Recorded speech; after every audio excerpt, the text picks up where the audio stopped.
India ఏం చేయాలి, ఏం చేస్తుంది? ఇండియా ఏం చేయాలి? చైనా చేసినట్లు చేయాలి. ఒక మాటలో చెప్పాలంటే ఆయన 50% సుంకాలంటే మేము 50 అన్నారు, 56 అంటే 56 అన్నారు, 130 అంటే 130 అన్నారు. అర్థమైందా?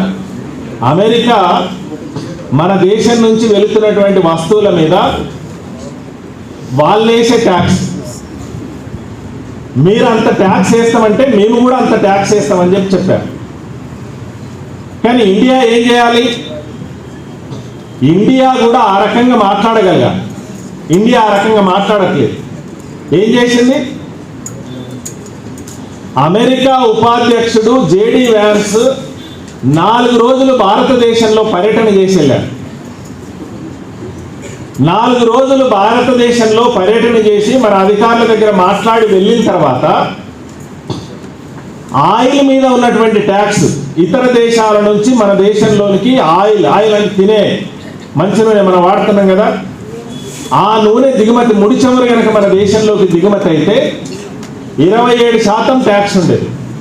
అంటే 100 రూపాయల ఆయిల్ కనుక మన దేశంలోనికి వస్తే 127 రూపాయలు అవుతుంది. అంటే ట్యాక్స్ 27 రూపాయలు అదనంగా పడుతుంది. 100 రూపాయల ఆయిల్ వస్తే 27 రూపాయలు అదనంగా పడుతుంది.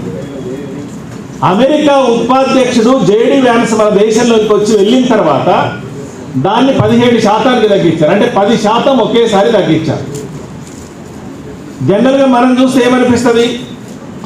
నిజమే కదా, ఆయిల్ మీద ఉన్నటువంటి ట్యాక్స్ తగ్గిస్తే మనకు రేటు తగ్గుతుందేమో అని అనిపిస్తుంది. మనకు రేటు తగ్గదు.